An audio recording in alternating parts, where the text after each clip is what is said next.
पूज्य संत श्री वल्कू बापू, पूज्य संत श्री नीरू बापू, रिस्पेक्टेड शक्ति मामा અને ડાયસ पे विराजमान બધા જ ગેસ્ટ, ઓડિયન્સ में विराजमान બધા મારા elders, ladies and gentleman, good afternoon to all.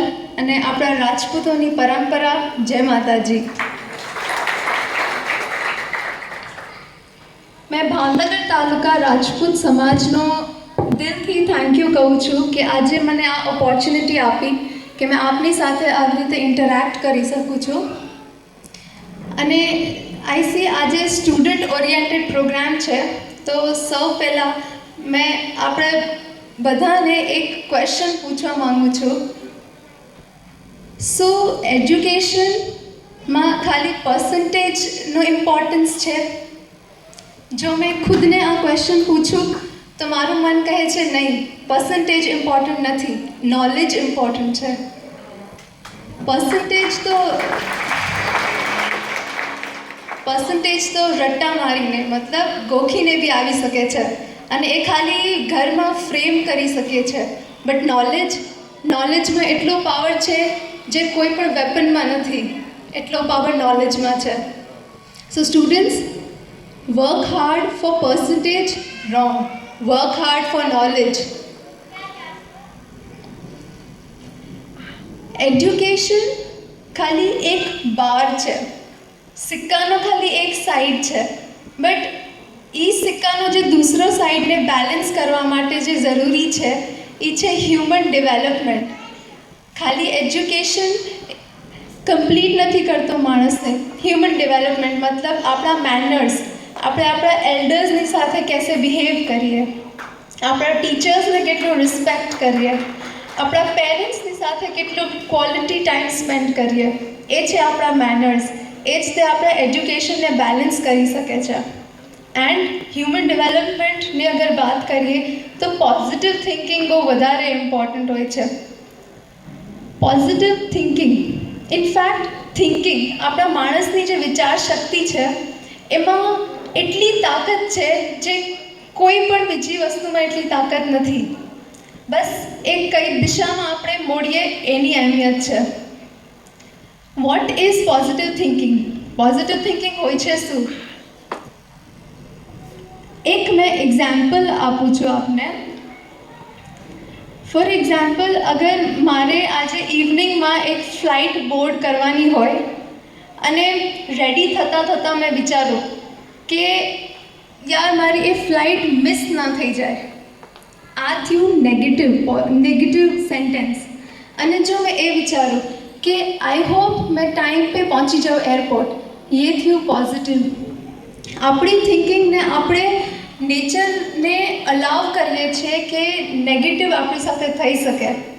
Thinking બદલો.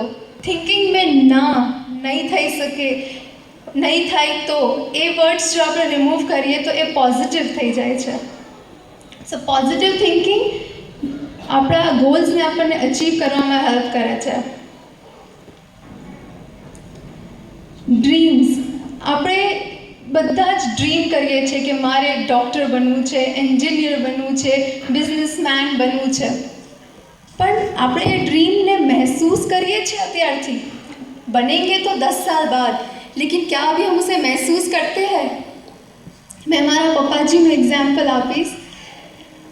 પપ્પાજી જોબ કરતા હતા, પાલિતાનાથી ડેલી અપડાઉન કરતા હતા, પણ ડ્રીમ કરતા હતા કે એક વેલ નોન હોટેલ હશે એમની, એવું ડ્રીમ હતું. પણ એ ખાલી ડ્રીમ નહોતું, એ મહેસૂસ કરતા હતા. એમને એક ડિટેલ એમની નજરોની સામે દેખાતી હતી કે यहाँ पे होगा પાર્કિંગ, यहाँ पे होगा અમ્યુઝમેન્ટ પાર્ક. એટલી મહેસૂસ થતી હતી એમને એમનો ડ્રીમ. અને આજે એ જ ડ્રીમ હકીકત બની છે. સો આપના ડ્રીમને મહેસૂસ કરો. અને મોસ્ટલી મેં આજે આપણા યંગસ્ટર્સને એક ટિપ દેવા માગું છું. સૌથી ઇમ્પોર્ટન્ટ વસ્તુ આપણા માટે છે કે આપણા માટે આપણને કેટલો ખ્યાલ છે શું રાઈટ છે અને શું રોંગ છે. એ ડિફરન્સ જ્યારે આપણને ખ્યાલ આવશે, આપણે હંમેશા રાઈટ માર્ગ ઉપર જ ચાલશું. એક સિચ્યુએશન જો મેં આપની આગળ મૂકું तो एक एग्जाम्पल है अब कि अगर कोई बहुत ही गरीब इंसान है जिना घर में आवक नहीं, कोई एनो जॉब एने लूज करी दीधो छे, घर में फैमिली मोटी है, एनी पासे अन्न नहीं, जमवानुं नहीं दई सके एम, अने फिर ए चोरी करवा जाए छे, तो शू आपणे कहीशुं एने सही कर्युं? एने तो एना फैमिली ने पेट भरावुं हतुं एटले चोरी करी ना? नहीं, ये गलत हुआ। गलत काम हमेशा गलत रहता है, चाहे जो रीज़न हो। ये sense of right and wrong अपनी माटे बहुत इम्पोर्टન્ટ है। આપણે લાઈફમાં बहुत ચેલેન્જીસ ફેસ કરવાના હોય છે, સો આ ચેલેન્જમાં આપણા ઉપર ડિપેન્ડન્ટ છે કે આપણે કઈ ચોઈસ લઈએ, રાઈટ માર્ગનો યા ગલત માર્ગનો, એ ચોઈસ આપણા ઉપર છે. Make the right choice and we will be successful one day, and સક્સેસથી વધારે રિસ્પેક્ટ મળશે. कहावत है इंग्लिश में, show me your friends and I will show you your future. आप मुझे अपना फ्रेंड्स बताओ અને मैं आपनो फ्यूचर कही सकूँ कि आप केवी संगति में रहो छो. संगति बहुत इम्पोर्टंट है.